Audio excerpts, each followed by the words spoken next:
Bueno, Javier, gracias al presidente Danilo Medina, al día de hoy seguimos hablando del tema de la reelección y la posibilidad de una modificación a la Constitución. Es a él a quien se le debe, a él y a su corriente política dentro del Partido de la Liberación Dominicana, a quien le debemos que la República Dominicana esté estancado en un debate que debimos haber superado hace años, desde el 2015, cuando se hizo la reforma constitucional que lo habilitó como un candidato a la presidencia por el Partido de la Liberación Dominicana y como presidente de la República por un segundo periodo consecutivo. Pues a través de ese acuerdo político que se dio en ese momento y que fue forzado por el propio Partido de la Liberación Dominicana, este país entendió que iba a descansar de esa discusión, pero no ha sido así. Tenemos meses debatiendo, incluso con el sustico que tienen los miembros de organizaciones políticas de quién se le va a ir para el otro lado y quién facilitaría la reforma constitucional que habilite a Danilo Medina, lo que hace también que uno pueda cuestionar al Partido de la Liberación Dominicana y su capacidad para entenderse ahí dentro, su propio liderazgo, y también para producir esos candidatos potables que puedan incluso enamorar a la población e incluso convencer a la ciudadanía de que dentro del Partido de la Liberación Dominicana otros dirigentes pueden surgir, pueden concitar la atención del electorado y pueden sostener o mantener lo que ellos entienden que es su obra de gobierno. Es por esa razón que hemos visto que en esta semana ha surgido una nueva tendencia que parece interesante, ¿no? El Partido Revolucionario Moderno, se filtró ayer una comunicación, antes de ayer, se filtró una comunicación en la que el Partido Revolucionario Moderno estaba buscando las firmas de todos los legisladores de su bancada, sobre todo en la Cámara de Diputados, bueno, en el Congreso completo, para que ratificaran su compromiso con la no reelección y ratificaran su compromiso con que no iban a facilitar la posibilidad de una reforma constitucional con este objetivo. Una línea similar ha seguido el Partido de la Liberación Dominicana. Hasta ahora se entiende que en conjunto la corriente de Leonel Fernández, que dice que cuenta con 42 legisladores, y los PRMistas superarían la cantidad de votos necesarios para que en una eventual reforma constitucional no se alcancen los votos de las 2/3 partes que facilitarían esa transformación de la Carta Magna. Es decir, para que la reforma constitucional no pase, para que se pueda convocar el proceso de reforma se necesita 1/3 de cualquiera de las dos cámaras, ¿correcto? 2/3. No, para la convocatoria 1/3. Para la convocatoria se necesita 1/3 de... 1/3 es menor que la mayoría, siempre es mucho menor, de cualquiera de las dos cámaras. Ahora, para aprobar la reforma, cualquiera que sea esa reforma, en lo que sea que consistan esos artículos que se modifiquen de la Carta Magna, se necesitan las 2/3 partes de los votos, no de la matrícula total de 222 legisladores, no, sino las 2/3 partes de los votos de la Asamblea Revisora. Por tanto, asumiendo que esté todo el mundo ahí, 75 votos serían suficientes para rechazar cualquier modificación. Y estas dos cartas, documentos firmados por la corriente de Leonel Fernández, por un lado, o sea, son documentos separados, y la corriente del Partido Revolucionario Moderno por otro, hasta ahora alcanzarían los 83 votos que, de estar presentes todos esos legisladores, entonces no facilitarían la reforma a la Constitución.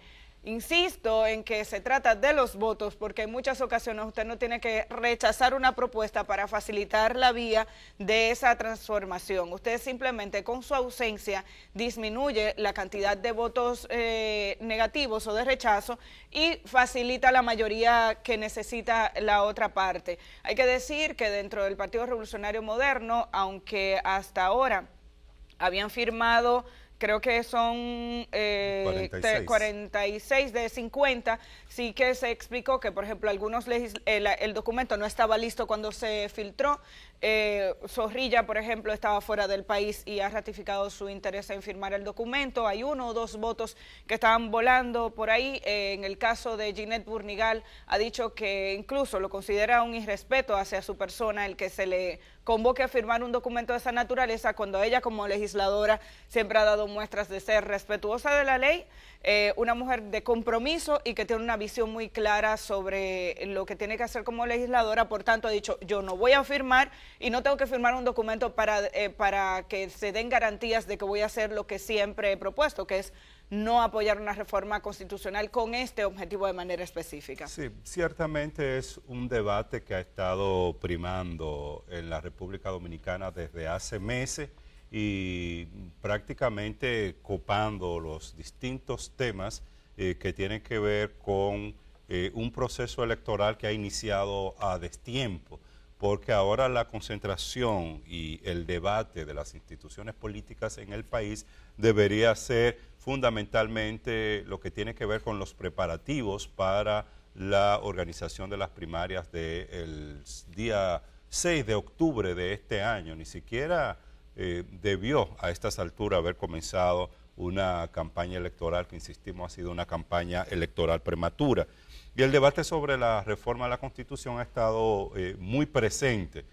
Claro, no solo desde el sector danilista o de los que están cerca de Danilo y de este grupo que ha estado promoviendo actos a nivel nacional, incluso este fin de semana se están organizando algunos actos, algunos señalan para la promoción de la obra que ha estado desarrollando Danilo Medina, pero son claramente actos reeleccionistas donde se pide que el presidente continúe por 4 años más. Además del sector danilista, yo creo que mucho más activo en el debate sobre la reforma constitucional ha estado todo el sector del lionelismo, supuestamente enfrentándola, supuestamente presentándose como guardianes de la Constitución y presentando el peligro de una reforma constitucional centrada solo y exclusivamente en la reelección presidencial, incluso más activo que del otro lado, y son los que tienen y han tenido durante todos estos meses el tema en la palestra pública. Lo que habría que ver es qué es lo que definitivamente va a pasar con este tema. Obviamente es un tema que tiene que cerrarse. La Constitución es clara respecto al impedimento que tiene el actual presidente de la República de repostularse por un periodo más. En 2 partes de la Constitución se habla sobre el tema. El artículo transitorio, que se refiere específicamente a la presidencia actual y la imposibilidad de que pueda optar por una repostulación presidencial, y el artículo donde se establece que la presidencia de la República o el presidente de la República tiene la posibilidad de optar por una reelección luego de haber sido presidente o por una repostulación. Tiene el derecho de 2 periodos y nunca más. Una vez concluidos estos 2 periodos no puede optar por una presidencia nueva vez. Entonces, esas 2 partes de la Constitución, el tema ha sido claro.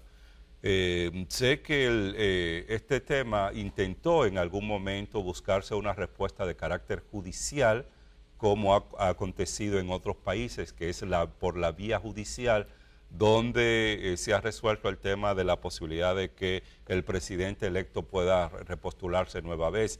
Y está el caso concreto de Nicaragua, el caso de Honduras, por ejemplo, y en Costa Rica, 3 países, donde en algunas oportunidades al órgano que tiene la decisión sobre la constitucionalidad de las leyes ha llegado este tema y ha decidido.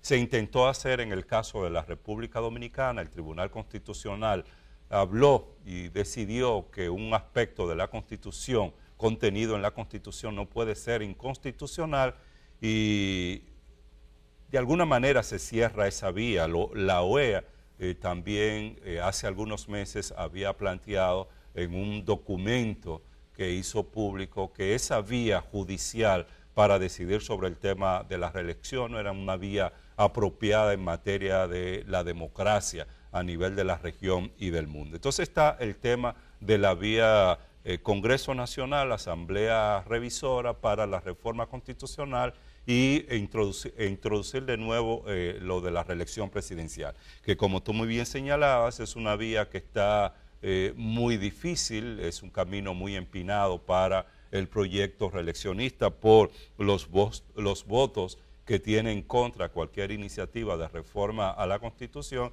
se haría muy difícil. Por eso se ha estado señalando que la única forma de, usando el Congreso Nacional, de poder restablecer la reelección presidencial es vía pago de dinero, de presión, de otra naturaleza, etcétera, etcétera. Y bueno, habría que ver si hay posibilidades de esto. Lo que sí queda claro es que otro obstáculo importante es el obstáculo que viene desde la sociedad misma. A diferencia del año 2015, donde se hizo la reforma constitucional para la reelección presidencial, en esta oportunidad hay una oposición muy alta a cualquier reforma a la Constitución para introducir la reelección.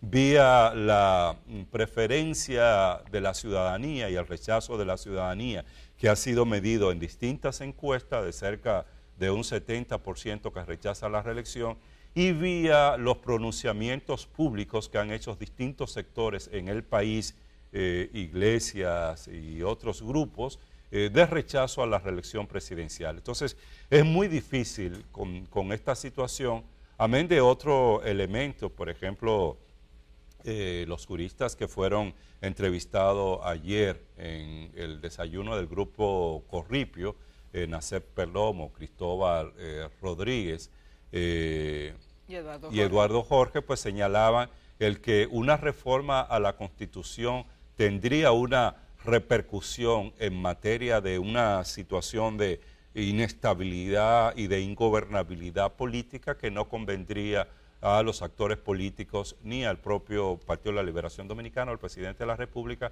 promover una iniciativa de esta naturaleza. Lo que sí es que ya está corto el plazo para que esto se defina. Lo que falta es que el presidente de la República claramente indique cuál es su posición al respecto, y el Comité Político del Partido de la Liberación Dominicana, si van a insistir e intentar una propuesta, elaborar una propuesta de reforma a la Constitución, o van a acatar, acoger lo que está contenido en la Constitución Dominicana de prohibición de la reelección presidencial. Y se acortan los plazos porque ya el próximo mes el Partido de la Liberación Dominicana tendría que tener definido sus candidaturas que estarían compitiendo en las primarias del país, en la primaria del PLD y del PRM, que son los que van a hacerla en octubre de este año. Pero el hecho mismo, Javier, de que se hable de la necesidad de que el presidente Danilo Medina tenga que emitir su opinión al respecto, nos habla de la falta de institucionalidad que hay en la República Dominicana, porque la Constitución es muy clara y los políticos de nuestro país saben lo que aprobaron, lo saben, lo tienen claro. Pero además, esta situación nos demuestra la falta de seriedad que hay en nuestra clase política. Y ese tipo de debate también es lo que eleva los niveles de desconfianza que tiene la población dominicana sobre el sistema político de nuestro país y la manera en la que operan los políticos de nuestro país. Y estoy generalizando, sé que no todos son iguales, pero estamos hablando en este momento incluso de las organizaciones políticas que, teniendo la posibilidad incluso de fortalecer esa institucionalidad, agarrándose de esa mayoría congresual que tienen, por ejemplo, en este caso, el Partido de la Liberación Dominicana, prefieren seguir llevándose esa institucionalidad entre los pies, como los caballos. Aquí no deberíamos estar discutiendo esto porque la Constitución es clara y porque la clase política dominicana, sobre todo los miembros del Partido de la Liberación Dominicana que están hoy en el Congreso, saben que hubo un acuerdo político, un acuerdo entre las partes que facilitó esa reforma que permitió finalmente la llegada de Danilo Medina una vez más al gobierno durante el periodo 2016-2020. Por eso es que la sociedad no cree. Y no sé si es que no se dan cuenta de lo mucho que pierden cada vez que se someten al pueblo dominicano a este tipo de discusión. Por otro lado está el posible favor que le está haciendo la corriente de Danilo Medina a Leonel Fernández. Si es tanto que se repelen, ¿de qué manera crece una precandidatura de una corriente más cercana a Danilo Medina con esa posición de dejar en stand-by que tiene Danilo Medina a su sector? Porque ahí está gente invirtiendo dinero y esfuerzos desde hace mucho tiempo en enamorar, en concitar la atención de la clase de los PLDistas primero y después de la población hacia afuera para que se sumen a sus proyectos políticos. Hay varios, porque el PLD no tiene solo como precandidato formal a Leonel Fernández. Ahí están los esfuerzos de Amarante Barret, están los esfuerzos de Domínguez Brito, están los esfuerzos de Andrés Navarro. ¿Quién más me falta? Son Temístocles Montaz. Están ahí. Son personas que todos los fines de semana se van de un pueblo a otro para tratar de llamar la atención del electorado, primero PLDista y luego hacia afuera. Pero la corriente de Danilo Medina no los deja crecer, porque ¿qué va a hacer Navarro? Bueno, sí, pero veo a Leonel Fernández como un competidor con ellos, ¿se entiende? O sea, en la medida en que... un político que ha estado 3 periodos en el poder. Más allá de eso... Es una forma de reelección no continuada, pero es reelección en eso estamos de acuerdo, pero en términos formales Leonel Fernández puede competir. Una cosa es que no nos guste, no es que no nos guste, entendamos que a la es institucionalidad democrática tampoco le conviene que un político permanentemente esté optando por el poder. Estoy de acuerdo, Javier, pero eso es un tema de conveniencia, no de legalidad. En el caso de Danilo Medina, el impedimento es legal. En el caso de Leonel Fernández, las consideraciones que tenemos son otras, como la de Hipólito Mejía. Es otra gente que aspira a volver y volver. Ahora, en términos formales y legales, Leonel Fernández puede competir y ser candidato al día de hoy, porque la Constitución se lo permitiría, y es un candidato potable del Partido de la Liberación Dominicana. Por eso digo, un posible candidato formal que no deje pasar a Leonel Fernández no puede crecer si Danilo Medina sigue pululando ahí, si sigue manteniéndose en la esfera del Partido de la Liberación Dominicana. Estoy hablando de la situación interna del PLD. Leonel Fernández probablemente es una de las personas que tiene una mayor tasa de rechazo a lo externo, incluso del Partido de la Liberación Dominicana. Es que los dos son los principales líderes del Partido de la Liberación Dominicana. Los dos tienen esa situación de tranque y de impedimento de que no pueda resurgir una alternativa política dentro del PLD. No es posible que si el presidente Danilo Medina insiste u opta por lo del proyecto de reelección presidencial y los que están alrededor, porque han sido fundamentalmente los que han estado alrededor del presidente Danilo Medina, los que hablan de esto, y si Leonel Fernández sigue insistiendo en lo de un proyecto político siendo presidente del partido, el líder del Partido de la Liberación Dominicana, y además ha sido presidente en 3 ocasiones distintas, lo que le da unos niveles altos de posibilidades y de conveniencia para competir dentro del Partido de la Liberación Dominicana, no hay alternativa política que pueda surgir. Por eso varios sectores, incluyendo la vicepresidenta Margarita Cedeño, han estado hablando de que estos dos líderes puedan dar paso a una opción distinta, a una tercera opción dentro del Partido de la Liberación Dominicana. Ese es uno de los problemas que están ahí y que solo depende de que definitivamente puedan negociar estos dos grandes líderes de esa organización política que, bueno, sin dudas están en un momento como nunca antes habían tenido, de niveles de confrontación y de división, que es importante y que, bueno, se debería definir en las próximas semanas qué es lo que definitivamente va a pasar en esta organización política. El mismo calendario de la ley de partidos y la ley electoral los tiene que hacer definirse. Mientras tanto, 46 de los 50 legisladores del PRM ya firmaron ese documento. 1 o 2, según nos decía ayer el presidente del PRM, José Ignacio Paliza, incluso habrían firmado el documento después de que se hizo público, porque se adelantó o se filtró antes de que fuera publicado oficialmente por sus organismos, por su equipo de comunicación. Y en el caso del PLD y la corriente de Leonel Fernández, de 42 legisladores que ellos dicen que tienen, por lo menos 36 firmaron el documento que propusieron también con el mismo objetivo de garantizar o de alguna manera comprometerse con la con la modificación de la Constitución, con la no aprobación de una modificación de la Constitución para la reelección. Vamos a hacer la pausa y regresamos en breve.